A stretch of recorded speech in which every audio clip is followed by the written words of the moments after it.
जाओगे, आजकल गर्माहट से बढ़ते जाओगे, सारी ठंड दूर हो जाएगी।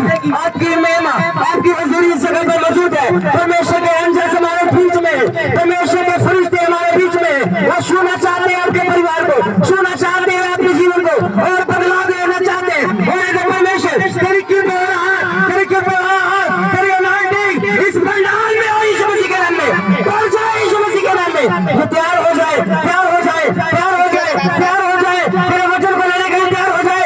ओ जीसस, हालेलुया। आज जो दुष्ट आत्मा जो छुपी हुई है वो बाहर होगी यीशु मसीह के नाम में। ये वचन उनके लिए, ये वचन उनके लिए, ये वचन उनके लिए काम करेगा। ये आत्मा के साथ अपने जीवन को बेहतर करेगा। तारीफ करें, तारीफ करें, तारीफ करें, जोर से, जोर से, जोर से, यीशु नाम से। आज आप बदल दिए जाओगे, आप बदल दिए जाओगे यीशु मसीह के नाम में। ये 2024 आपके लिए आशीषों का कारण होगा, आशीषों बढ़ते जाएंगे, आत्मा में बढ़ते जाओगे, आत्मा में बढ़ते जाओगे। Jesus, hallelujah, hallelujah, Jesus, hallelujah. धन्यवाद प्रभु, हालेलुया, धन्यवाद प्रभु, हालेलुया, धन्यवाद प्रभु, हालेलुया। जीसस, तेरा धन्यवाद, तेरा शुक्र, तेरी तारीफ, तेरी महिमा हो प्रभु जी। धन्यवाद प्रभु, हालेलुया, बोले हालेलुया, हालेलुया। अपने हाथों को ऊंचा करते हुए हालेलुया, हालेलुया। क्या इसका मतलब जानते हैं? हम हाथों को क्यों ऊंचा करते हैं? हम घुटनों के बल क्यों होकर प्रार्थना करते हैं? क्योंकि जब प्रभु के दास मूसा का समय था, प्रभु का दास मूसा जब प्रार्थना करता था तो वचन में लिखा वो हाथों को उठाया करता था। जब हाथों को उठाया करते थे तो उस समय अमलेकी जो उनके ऊपर चढ़ाई करते थे वो हार जाते थे। यानी कि इजराइलियों के दुश्मन अमलेकी जो थे, जो चढ़ाई करते थे वो हार जाते थे। किसकी वजह से? सिर्फ हाथ ऊंचा करने से। वचन में लिखा जब मूसा बूढ़ा हो गया तो वो हाथों को, कमजोरी की वजह से वो हाथ ऊंचे नहीं कर पा रहा था। तो उस समय दो प्रभु के जन हूर और हारून वो क्या करते थे? प्रभु के दास मूसा के हाथ पकड़कर ऊंचा करते थे और तब क्या होते थे? अमलेकी हारते थे। अगर हमने आज मूसा वाला प्रकाशन लेना है, अगर आप चाहते हैं आपके जीवन में वो बीमारियां हार जाए, वो कष्ट, वो रोग हार जाए, तो आपको क्या करना पड़ेगा? मूसा का प्रकाशन लेना पड़ेगा। जब आपसे नहीं होगा तो उस प्रकाशन से 100% होगा। होता क्या है? जब आप मूसा बन जाते हो तो एक घुटना हूर बन जाता है और दूसरा घुटना हारून बन जाता है। जब आप घुटने टिका देते हो, तब हाथों को ऊंचा करते हो, आपके परिवार में जितना क्लेश, जितनी बीमारियां सब हारने लग जाती हैं और आप उस प्रकाशन के तहत काम करने लग जाते हो। जब आप वर्ड बोलते हो, मुंह से कुछ बोलते हो, वो पूरा हो जाता है। बोलो आमीन। सचमुच में जैसे प्रभु के दासी ने कहा, 2024 ये आशीषों का साल है। आज जितनी भी आशीषें बटोरना चाहते हो बटोर सकते हो। परमेश्वर ने खुला हमारे लिए आकाश को खोल दिया है। ये बच्चे तेरे सामने हैं। जो जो चीज चाहिए, चाहे पृथ्वी की हो, चाहे स्वर्ग की हो, चाहे हम संसारी की हो, प्रभु कहता मांगने का समय आया। मगर उसके ऊपर का आपने क्या करना पड़ेगा? मेहनत करनी पड़ेगी, प्रार्थना वाला जीवन अपनाना पड़ेगा। प्रार्थना के द्वारा ही ये सारा काम होता है। कितनी अद्भुत बात है। आप अपने कष्टों को, बीमारियों को पहले डॉक्टरों के पास लेके जाते हैं। डॉक्टर क्या करता है? उसकी कीमत लगाता है और 1 हफ्ते के लिए, 2 हफ्ते के लिए क्या करता है? मेडिसिन दे देता है। उससे थोड़ा सा ठीक हो जाते हो, दोबारा फिर से बीमार। आप फिर प्रभु के ऊपर विश्वास करते हो तो प्रार्थना करवाते हो, प्रभु के दास से आप प्रार्थना करवाते हो। तो प्रभु का दास फोन पर ही क्या करता है? प्रार्थना करता है।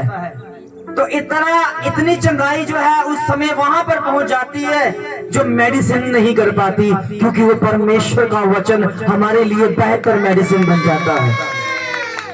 क्योंकि मेरे पास कुछ भी शक्ति नहीं है, ये शक्ति परमेश्वर के वचनों की है। और आज भी मैं ये कहता हूँ, दावा करता हूँ कि जितनी भी छुपी हुई दुष्ट आत्माएं, अशुद्ध आत्माएं, अगर आपने वचन सुन लिया तो 2 मिनट में उसे जाता हुआ देखोगे। यीशु मसीह के नाम में बोले आमीन। आज ठान कर जाओ कि अगर मैंने वचन को सुन लिया है, मेरे घर में जो हालात हैं वो आपको जाते ही उसका बदलाव नजर आ जाएगा यीशु मसीह के नाम में। अब देख लोगे कि वास्तव में मैं कहां से आया हूं। अब नोट करोगे, मैं काम पहले नहीं कर पा रहा था, पहले हो नहीं पा रहा था, आज मैं कहां से आया हूं। आप परमेश्वर की पवित्र हजूरी से जा रहे हो, इसलिए आप लाए गए हैं। और इतनी ठंड में भी आप परमेश्वर के वचन को सुनने के लिए आ रहे हैं। ये समय जो है, कई चर्चों में चमत्कार होते हैं बहुत बड़े, मगर लोग क्या सोचते हैं, कई लोग सोचते हैं कि केवल चर्च सिर्फ चमत्कार के लिए ही बनाया गया है। नहीं, चमत्कार आज भी है, कल भी है, होते रहेंगे। हर चर्चों में चमत्कार होंगे, पर परमेश्वर का वचन जो है वो कामयाब है। अगर हमने शैतान का सामना करना है, बीमारी का सामना करना है, तो वो चमत्कार का इंतजार नहीं करेगा, वो आपके वचनों का इंतजार करेगा कि इनके पास वचन है कि नहीं। अगर आपके पास वचन है तो वचन में लिखा है शैतान का सामना भी आप करोगे तो शैतान आपके आगे से भाग जाएगा। क्यों? क्योंकि आपके पास परमेश्वर का जीवता वचन है, आप उसका इस्तेमाल कर सकते हैं। और इसीलिए वचन को हमें सीखना है और सीखते रहना है। कितनी बार हम बोलते हैं कि हमने स्वर्ग जाना है, स्वर्ग जाना है, मगर किसी को पता नहीं स्वर्ग जाके करना क्या करोगे स्वर्ग जाके। ये जो परमेश्वर का वचन है इसमें व्यवस्थाएं हैं। बोलो व्यवस्था। अब मैं आपको बताता हूं व्यवस्था क्या होती है। हम पाप के अधीन में तब हो जाते हैं जब व्यवस्था टूटती। व्यवस्था परमेश्वर का बनाया हुआ कानून। व्यवस्था क्या होती है? जैसे मान लीजिए कि हमने ये एक पहले खाली प्लाट था और हमने क्या किया, यहाँ पर टेंट लगाया और यहाँ पर हमने बना दिया स्टेज और यहाँ पर हमने व्हाइट चादर बिछा दी और हमने बोल दिया कि यहाँ पर किसी ने नहीं आना। और यहाँ पर हमने लेडीज के लिए, जेंट्स के लिए अलग से हमने इंतजाम किया और हमने बता दिया कि ये व्यवस्था है और इस व्यवस्था में आपने यहाँ पर बैठना और जेंट्स यहाँ पर बैठेंगे। एक व्यवस्था बना दी गई, उसको बोला जाता है ये व्यवस्था है, ये बनाया हुआ कानून है, एक डिसिप्लिन। और वही काम परमेश्वर का वचन हमें सिखाता है कि हमने जहां पर व्यवस्था की गड़बड़ी है, व्यवस्था टूटी हुई है, व्यवस्था बिखरी हुई है, उसको हमने सही करना है। कैसे करोगे? वचन के साथ। और वही काम हमें स्वर्ग में भी करना है, यही काम। मगर लोग क्या, कई लोग क्या कर रहे हैं, चमत्कार के ऊपर चमत्कार लेने जा रहे हैं चर्च में। सिर्फ हमें चमत्कार चाहिए और स्वर्ग में जाके क्या करोगे?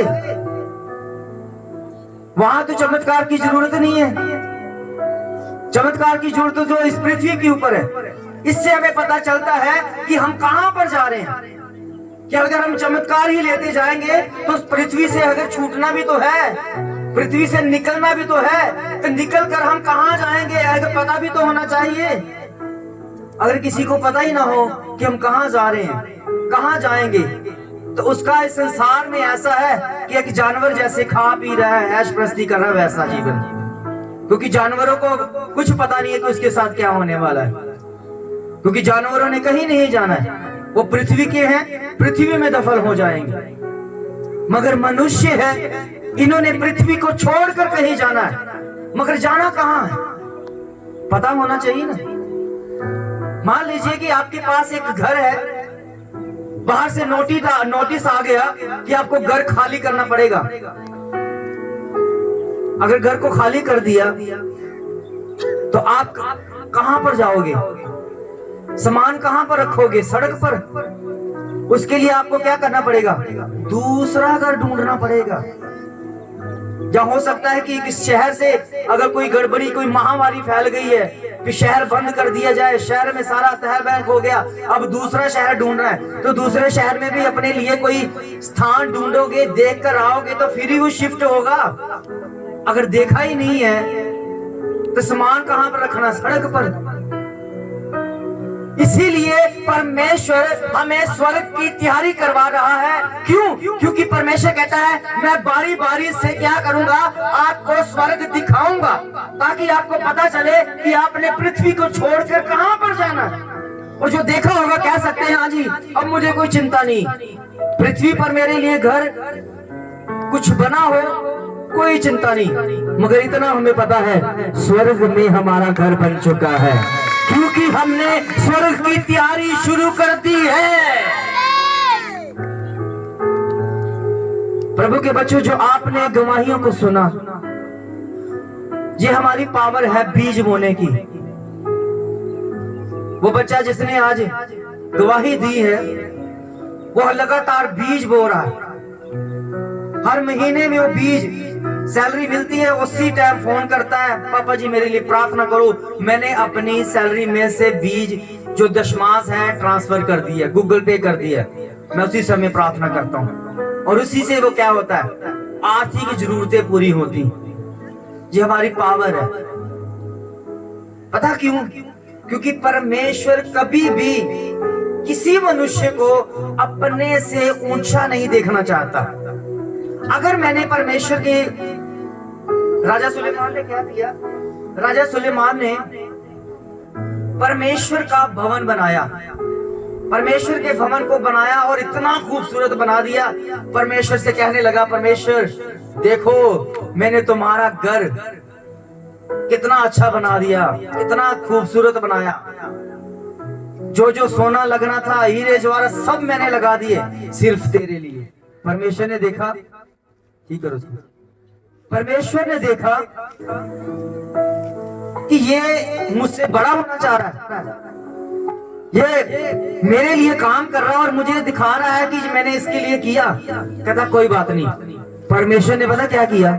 सुलेमान का घर उस मंदिर से भी इतना बड़ा बना दिया। और वही काम परमेश्वर आज हमारे जीवन में करते हैं। अगर हम परमेश्वर के लिए कुछ करते हैं। जब ये बच्चे टेंट लगा रहे थे तो सुबह हम आए 7:30 7 बजे के करीब आए। ठंड बहुत सी और हमारे हाथ जो अकड़ गए थे और काम भी नहीं हो पा रहा था, इसलिए थोड़ा आज देर से हुआ। तो मैं इनको बच्चों को बता रहा था, बच्चे यही हमारी मेहनत है।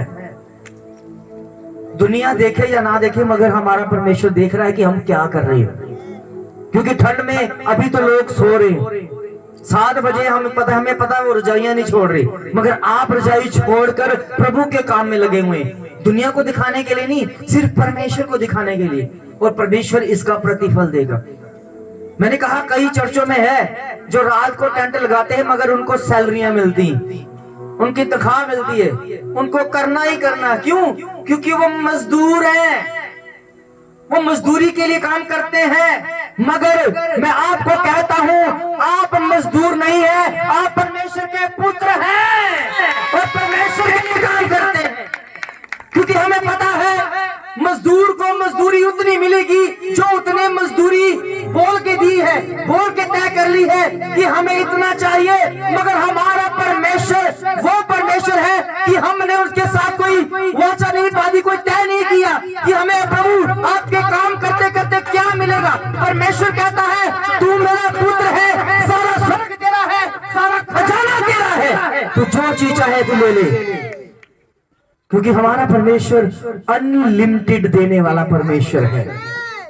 अगर आप परमेश्वर से मांगोगे ना, परमेश्वर हमें ये चाहिए, मगर परमेश्वर ने आपसे बड़ा सोच के रखा हुआ है, मांगने की जरूरत नहीं। प्रभु कहता सीख आप मेरे काम करो, मेरे लिए अगर जितना काम करोगे, मुझे पता है आपको क्या देना है, कितना देना है मुझे पता है। मगर अगर परमेश्वर देने पर आ जाए एक मेडिकल साइंस में एक बीमारी होती है, उसे बोलते हैं फीनिया। फीनिया बीमारी पता किसको होती है? जिसको बहुत ज्यादा चाहे खुशी होती है ना, वो अगर किसी के साथ प्रेम करता है ना, वो इतना देना शुरू कर देता है, इतना देना शुरू करता है, हद ही मुका देता है, और उसे कहने पड़ता है बस भाई और नहीं चाहिए। वैसा हमारा परमेश्वर है, जिससे इतना प्रेम करता है, इतना प्रेम करता है, उसके लिए पूरा स्वर्ग खोल देता है। और आज 2024 अगर आपने परमेश्वर के लिए अपने जीवन को दिया है, अगर आप ठंड में आए हो, तो हम जानते, विश्वास करते हैं हमारे लिए स्वर्ग खुला हुआ है। बोले आमीन, आमीन। और कभी भी परमेश्वर से ये ना कहना कि परमेश्वर हमें ये चाहिए वो चाहिए। मुझे पता है कि हम ठंड में बैठे, अब मैंने प्रार्थना करना छोड़ दिया कि प्रभु हमें शेड चाहिए। अगर हमने शेड मांग ली तो प्रभु शेड तक ही सीमित रखेगा। पता नहीं प्रभु ने क्या सोच के रखा हो। और प्रभु की सोच एक मनुष्य की सोच से बड़ी है, जो बड़ा सोचता है। हम नहीं सोच रहे होंगे कि हम यहाँ से बस इतना शेड लगाएंगे। प्रभु की योजना पता नहीं क्या है, क्योंकि जो प्रभु बनाते हैं वो सारी दुनिया उसको देखने के लिए आती है वास्तव में कि हाँ ये परमेश्वर ने बना कर दिया। वो परमेश्वर का काम है।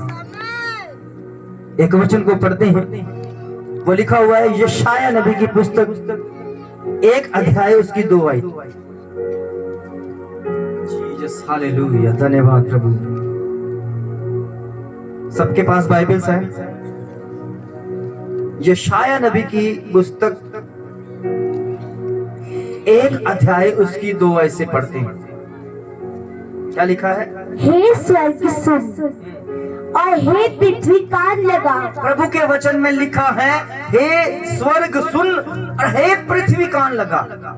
ये परमेश्वर का वचन यशाया नबी के पास आया और परमेश्वर उनसे कह रहे हैं, उनके अंदर से होकर ये बात बोल रहे हैं कि हे स्वर्ग सुन और हे पृथ्वी कान लगा। इसका क्या मतलब है कि जितने भी स्वर्ग में रह रहे हैं वो भी कान लगा के सुन ले, और जो पृथ्वी पर रह रहे हैं वो भी कान लगा कर सुन ले कि जो मैं आपसे बोल रहा हूँ। फिर क्या लिखा? क्योंकि यहोवा कहता है। कौन कहता है? यहोवा। यहोवा कहता है। और कौन कह रहा है? किसके द्वारा कहा जा रहा है? यशाया नबी के द्वारा। यशाया नबी के द्वारा ये वचन कहा जा रहा है, कहता हे स्वर्ग सुन और पृथ्वी कान लगा। स्वर्ग के बारे में इसलिए लिखा कि जितने भी स्वर्ग में हैं, फरिश्ते हैं, चाहे अंधकार की शक्तियां हैं, चाहे दुष्ट आत्मा है, चाहे फरिश्ते हैं, जो पूरा स्वर्ग क्या करे? सुन ले और कान लगाए। और पृथ्वी पर कान लगाना है। पृथ्वी के लोग जितने भी हैं उन पर क्या करना है? कान लगाना है। उनको बोला जाता है कान लगा, क्योंकि यहोवा ये कह रहा है, वो यहोवा जिसने पूरी दुनिया को बनाया, जिसने स्वर्ग और पृथ्वी को भी बनाया, वो कह रहा है। क्या कह रहा है? मैंने बाल बच्चों का पालन पोषण किया। मैंने बाल बच्चों का पालन पोषण किया और उनको बढ़ाया भी। उनको क्या किया? बढ़ाया भी। प्रभु का वचन कह रहा है मैंने बच्चों का पालन पोषण किया और उन्हें बढ़ाया भी। उन्हें मैंने स्थितियों से, उनके जीवन में से उन कामों को खत्म भी किया जिस काम से वो गिर रहे थे। मैंने उनको सांसें दी है। मैंने खाने के वक्त 3 वक्त के उनको खाना भी देता रहा। जिस की चीज की जरूरत थी मैं उसको देता रहा। मैंने पालन पोषण भी किया। और आगे उनके बच्चों ने क्या किया? क्योंकि जिसे वो बच्चा बोलता है, जिसे वो प्रेम करता है, वो हम है, वो कलीसिया है। और कलीसिया के प्रभु ने उनको क्या किया? खिलाया पिलाया, उनका पालन पोषण भी किया। आगे क्या लिखा? परंतु उन्होंने मुझसे बलवा किया। उन्होंने मुझसे बलवा किया, जाने की मेरे साथ एक धोखा किया। खिलाया पिलाया मैंने, पालन पोषण मैंने किया, और नाम किसी और का। उन्होंने क्या किया है? धोखा किया है। उसने मेरे साथ बलवा किया है। किस बात के ऊपर? कि खिलाने पिलाने वाला मैं, पालने वाला मैं, सांसें देने वाला मैं, मगर किसी और की को अपना पिता बोल रहे हैं, किसी और को पालने वाला बोल रहे हैं। आगे क्या लिखा वचन में? बैल तो अपने मालिक को और गधा अपने स्वामी की चर्नी को पहचानता है। जहाँ इस वचन में दो जानवरों का जिक्र किया जा रहा है। पहला कौन सा? बैल, और दूसरा गधा। गधा। ये दोनों जानवर हैं, दोनों ही मंदबुद्धि। दोनों के अंदर, ये दोनों जानवरों के अंदर इतनी बुद्धि नहीं है। कई बार हम क्या करते हैं, मनुष्यों को बैल के साथ जोड़ देते हैं। और छोटा ही है तुम्हें, पता तेन नहीं लगता कुछ। झोटियों को बस खान पीन दे विच मस्त है तू, फिट गया तू, पर काम अकल कुल है नहीं तेन। कहते ना, जिदे कोई काम बिगड़ जाता है, गधा ही है तुम्हें। आज ये परमेश्वर हमें दो जानवरों से शिक्षा देने के लिए बोल रहे हैं। एक बार हमने पढ़ा, वो चींटियों से शिक्षा दे रहे हैं प्रभु हमें। और यहाँ पर मनुष्य के लिए बोला जाता है कि मनुष्य ने बलवा किया है, क्योंकि एक बैल, मंद बुद्धि जानवर, वो अपने मालिक को क्या करता है? पहचानता है। उसे पता है कि मेरा मालिक कौन है। जहां से उसको खाना मिलता है, जहां से उसको पालन पोषण होता है, वो कभी भी अपने मालिक को कभी नहीं मारेगा। बैल कभी भी अपने मालिक को कभी नहीं मारेगा। उसे पता है कि यही तो है मुझे पालने वाला, यही तो है मुझे बचपन से बड़ा करने वाला, खिलाने पिलाने वाला, समय के अनुसार मुझे खाना देता है, यही तो है मेरा मालिक। जहां पर वचन में लिखा दूसरे जानवर की बात बोले, वहां लिखा गधा भी अपनी चरनी को, अपनी खुरली को, जहां से वो भोजन लेता है, उसको पहचानता है। उनको कहीं भी खुला छोड़ दो, वापिस अपने अपनी उस जगह पर आ जाएंगे जहां से उनको भोजन मिलता है। मगर प्रभु परमेश्वर मनुष्यों के लिए कह रहा है कि उन्होंने धोखा किया। एक मंदबुद्धि जानवर बैल, जिसके पास बुद्धि नहीं है, एक गधा जिसके पास वो बुद्धि नहीं है, वो अपने बैल, अपने मालिक को पहचानता है, और गधा अपनी चरनी को पहचानता है कि मैंने कहां से खाना है। मगर मनुष्य ने क्या किया? आगे क्या लिखा? परंतु इज़राइल मुझे नहीं जानता, मेरी प्रजा विचार नहीं करती। परंतु इज़राइल, इज़राइल का मतलब होता है शुद्ध मन वाले। वो इतने बिगड़ गए हैं कि उनको ये नहीं पता चल रहा कि हमें कहां से खाना है। एक वचन में लिखा, राज्य जो है इज़राइली लोगों का है। जैसे गुरु ग्रंथ साहिब में भी लिखा हुआ, राज करेगा खालसा। खालसे का मतलब ये नहीं होता कि जिन्होंने पगड़ी पहन ली वो उनका राज है। खालसे का मतलब होता है शुद्ध मन वाले, जिनका मन शुद्ध है वो राज्य करेंगे। कहां पर? पृथ्वी के ऊपर राज नहीं होगा, राज होगा स्वर्ग के ऊपर। पृथ्वी के ऊपर परमेश्वर ने किसी भी मनुष्य को राज करने के लिए नहीं ठहराया, खासकर मनुष्यों के ऊपर। मगर दुनिया में क्या हो रहा है? जब कोई बड़ी पदवी मिल जाती है तो वो मनुष्यों के ऊपर ही हुकूमत करने लग जाता है। अरे मनुष्यों के लिए तो उसकी व्यवस्था को ठीक करने के लिए ठहराया गया, उनके हुकूमत करने के लिए नहीं दिया। यही है बुद्धि ना होने का कारण। यही है जिसके पास बुद्धि नहीं है और एक मंद बुद्धि जानवर है, जिसको पता है कि मेरा परमेश्वर कौन है। आज पूरी दुनिया में किसी को पता नहीं है कि हमारा परमेश्वर कौन है, कौन सांसें दे रहा है। अपने हाथों से बना रहे हैं, उसे पूज रहे हैं। अपने हाथों से बनाया, ताजा ताजा बनाया, खरीद कर लेकर आए और कहा नहीं है मेरा परमेश्वर। खुद की सांसें नहीं है, खुद के हाथ पैर है वो चल नहीं पाते, खुद के जुबान है मगर बोल नहीं पाती। मगर हम कह रहे हैं कि ये हमारा परमेश्वर है। ये है मध्य बुद्धि का कारण।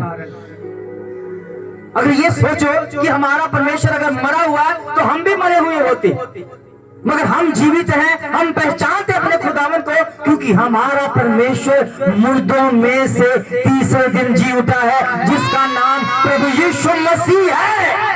और वही एक खुदा है, वही एक परमेश्वर है जिसने आज जीवित होकर हमारे घरों को, परिवारों को बिल्कुल आजाद कर दिया है। वो आजादी परमेश्वर की ओर से हमें मिलती है। वो हमारा परमेश्वर है, वो हमारा खुदावंद है जिसकी हम पूजा करते हैं। हमें पूजा करने के लिए कोई मूर्त की जरूरत नहीं है। हम जहां पर भी बैठ जाते हैं, हमारा परमेश्वर हमारे अंदर में आकर कहता है, बच्चे तेरी भक्ति मैंने पसंद कर ली है, तेरा दिया हुआ दान मैंने पसंद कर लिया है, स्वीकार कर लिया है। वो होता है वो परमेश्वर जो वचन से बात करता है, जो हमें दर्शन दिखाता, जो हमें कहता है कि बच्चे चिंता ना कर। और सबसे बड़ा वादा परमेश्वर ने हमें किया, हे छोटे झुंड मत डर, क्योंकि ये पिता को भाया है कि तुम्हें स्वर्ग दिया जाए। क्योंकि स्वर्ग जाने के लिए भीड़ की जरूरत नहीं है। एक छोटा झुंड जो मजबूती के साथ, विश्वास के साथ परमेश्वर की महिमा कर रहा है। परमेश्वर कहता है, मेरे पिता को भा गया है, इनकी भक्ति योग्य है, इनकी आराधना योग्य है, और मुझे भाया है कि मैं स्वर्ग इनको दूं। वो हमारा परमेश्वर है। परमेश्वर कहता है, हे स्वर्ग सुन, पृथ्वी कान लगा, क्योंकि यहोवा कहता है, मैंने बाल बच्चों का पालन पोषण किया, उनको बढ़ाया भी, परंतु उन्होंने मुझसे बलवा किया है। सांसें कोई दे रहा है और हम पिता किसी को बोल रहे। और याद रखें, इस पृथ्वी पर कोई भी पिता नहीं है, केवल वही है जिसने पूरी दुनिया को बनाया।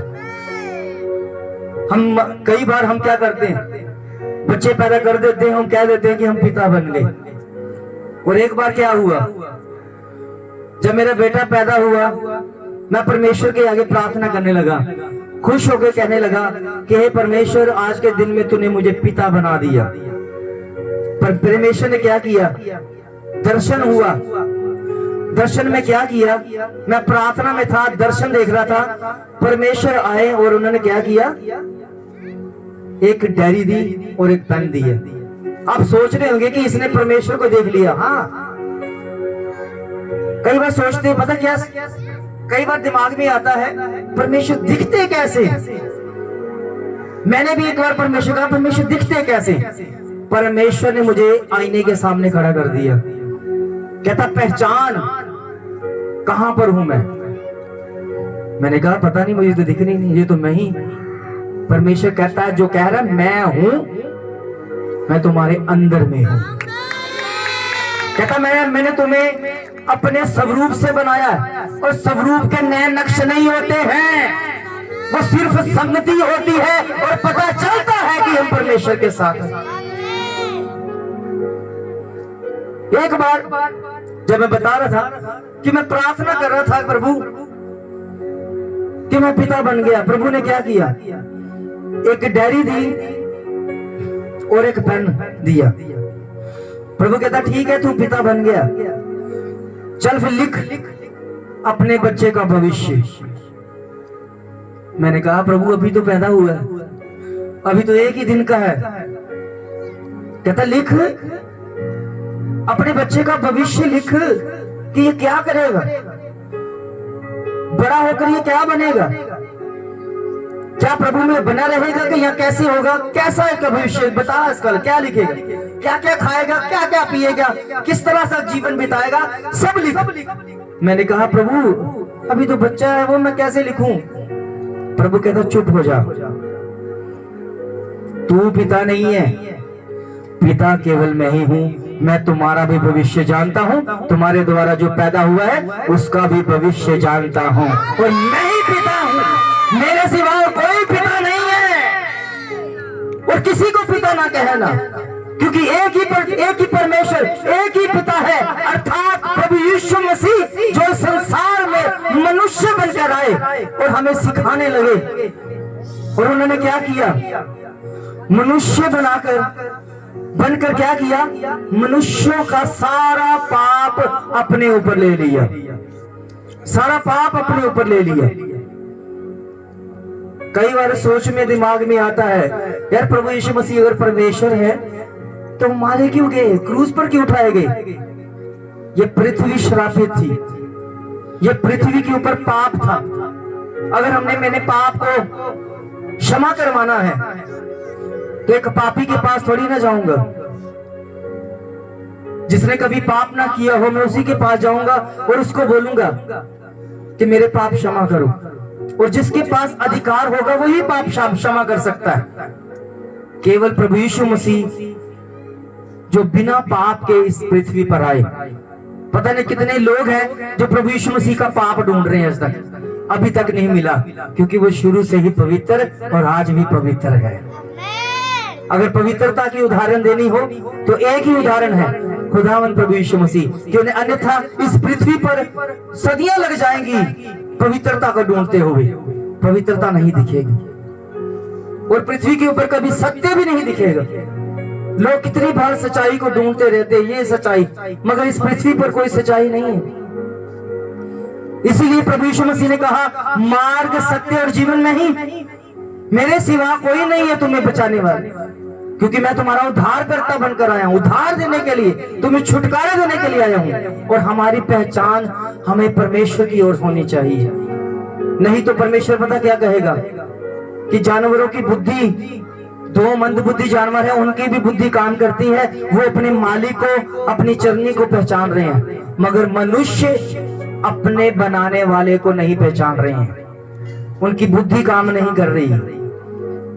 उनकी बुद्धि आज तक काम नहीं करी है कि एक फोटो में हम परमेश्वर को डाल रहे हैं, एक मूर्त में हम परमेश्वर को डाल रहे हैं।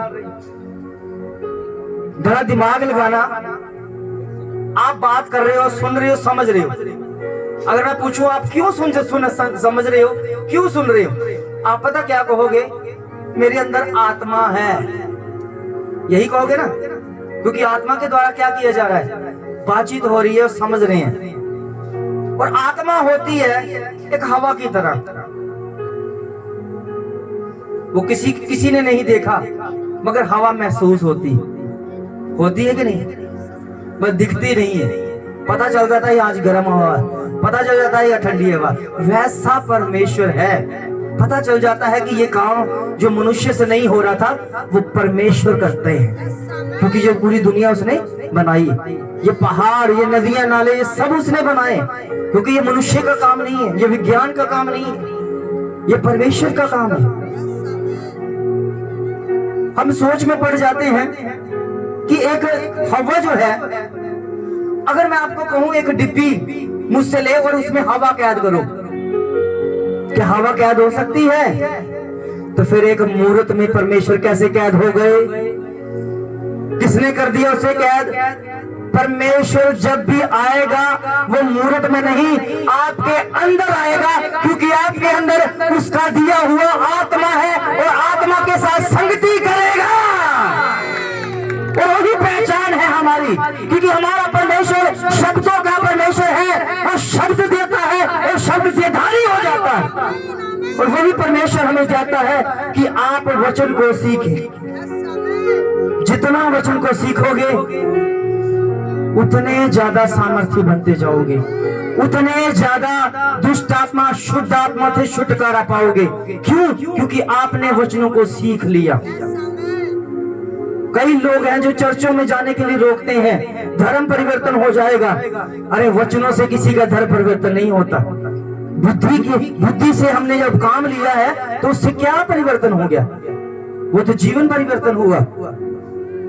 पहले मैं नशे करता था, पहले मैं गंदगी खाता था, अब नहीं खाता, तो क्या ये धर्म परिवर्तन हो गया? क्योंकि मेरी बुद्धि ने काम करना शुरू कर दिया और मुझे पता चल गया कि मेरा परमेश्वर कौन है, मुझे बनाने वाला कौन है। क्योंकि परमेश्वर के वचन में लिखा, ये शरीर परमेश्वर का मंदिर है। मगर हम क्या करते हैं? परमेश्वर के लिए अलग से मंदिर बनाते हैं। प्रभु कहता है इसकी जरूरत नहीं है, तुम्हारा शरीर ही परमेश्वर का मंदिर। जब भी परमेश्वर बात करेगा वो तुम्हारे साथ करेगा, मगर आपको प्रिपेयर होना चाहिए, आपको तैयार होना चाहिए। कैसे पता चलता है कि परमेश्वर ने हमें छुआ? कैसे पता चलता है कि हम परमेश्वर के साथ संगति करते हैं?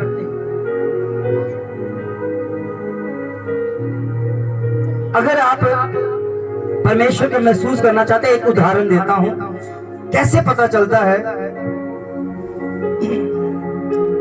जब आप किसी शोरूम में जाते हैं, कई बार पता क्या होता है, एक शोरूम है कि उसके आगे शीशा लगा हुआ है, ट्रांसपेरेंट, आर पार दिखने वाला शीशा। हमें जाते जाते हमें पता चलता है, कई बार लगता है कि शीशा है ही नहीं है, होता ना कई बार। मगर होता क्या है, चलते चलते जब टच लगता है, हमें हाथ लगता है, ये तो शीशा है। उसी तरह का परमेश्वर है, जब इतना क्लीन है, इतना शुद्ध है, जब आप उसके साथ संगति करोगे, स्पर्श करोगे, आपकी आत्मा गवाही देगी कि आज मेरे साथ मुलाकात हो गई है मेरे परमेश्वर के साथ, क्योंकि मेरा हृदय परिवर्तन हो गया। और लोग क्या करते हैं कि हमने परमेश्वर को देख लिया, दर्शन करके आए हैं, पहाड़ों में दर्शन करके आए, गुफाओं में दर्शन करके आए, किसके? परमेश्वर के। जिसने परमेश्वर के दर्शन किए हों वो आज तक जीवित नहीं है, क्योंकि वचन में लिखा है मनुष्य पापी है और परमेश्वर अति पवित्र है, उसके साथ कोई अटैच नहीं। अगर किसी ने उसको देख लिया तो उसी समय मर जाएगा। क्यों? क्योंकि परमेश्वर अति पवित्र है। इसीलिए किसी ने दर्शन नहीं किया मगर उसका स्पर्श जरूर किया, उसकी आवाज को सुना। इसीलिए परमेश्वर ने अपने आप को छुपाया हुआ है। अगर किसी के शरीर के अंदर भी होगा तो वो ही जान पाएगा कि ये कौन बोल रहा है। ये परमेश्वर का आत्मा है, ये परमेश्वर का वचन है, क्योंकि ये एक मनुष्य है, ये साधारण मनुष्य है, ये ऐसी बातें नहीं बोल सकता जब तक इन्हें परमेश्वर ना सिखाए। जब परमेश्वर सिखाएगा तो झट से आत्मा हमारा क्या करेगा, पहचान लेगा कि ये परमेश्वर का फरमान है। इसीलिए यशायाह नबी कह रहा है कि ये वचन मेरे नहीं है, यहोवा यूं कह रहा है, यहोवा ने मुझसे बात की है कि हे स्वर्ग सुन, पृथ्वी कान लगा, मनुष्य जाति ने मुझसे बलवा किया है, मैंने पालन पोषण किया, मैंने खाया पिलाया सब कुछ किया, मगर इन्होंने मुझसे बलवा किया, धोखा दिया, किसी और को पिता बना दिया, किसी और के साथ संगति करनी शुरू कर दी। क्योंकि एक जानवर जो है, बैल जो है, वो भी अपने मालिक को पहचान रहा है, और एक मंदबुद्धि जानवर गधा जो है वो अपनी चरनी में को क्या करता, पहचान रहा है कि मैंने वहां से खाना। मगर मनुष्य भूल गया है, मनुष्य ने अपने अपने सहूलत के लिए खुदा बनाने शुरू कर दी। वो अपनी अपनी सहूलत के लिए, उसके सामने पाप भी करोगे वो कभी मना नहीं करेगा, क्योंकि वो आपके हाथों से बनाया गया, वो एक मनुष्य के हाथों से बनाया गया। इसलिए हमें परमेश्वर के वचन की जरूरत है और उस बुद्धि की जरूरत है जो परमेश्वर की है, कि जो काम हमें परमेश्वर के पवित्र शास्त्र में से मिलता है उसे हमने पूरा करना है। प्रभु के बच्चों, आज अगर आपने बुद्धि वाला आत्मा पा लिया, आपको समझ आ गई है, अगर आप किसी मूर्त के सामने हैं, थोड़ी देर देख के देखना, क्या आपको परमेश्वर महसूस होगा कि नहीं होगा। अगर आपको नहीं हो रहा तो छोड़ दो उस मूर्त को, आप मूर्त बन जाओ परमेश्वर की, परमेश्वर आपके अंदर आ जाएगा। और ये काम तब होगा जब आप पहचानते हो कि हम परमेश्वर मेरे साथ है, इस समय हमारे बीच में है। सब खड़े हो जाए प्रभु की महिमा में। धन्यवाद प्रभु।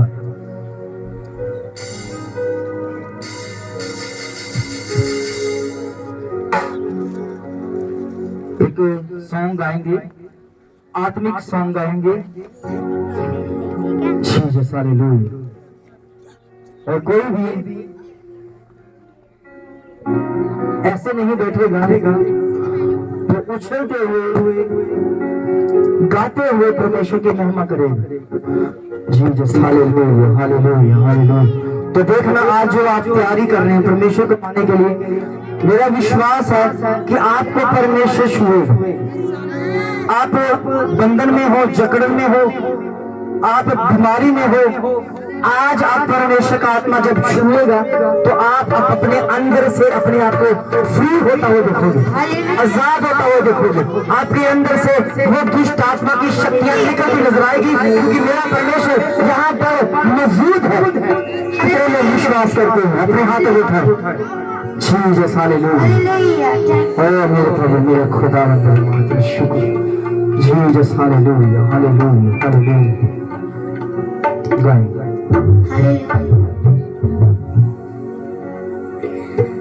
मेरा खुदा मेरे लिए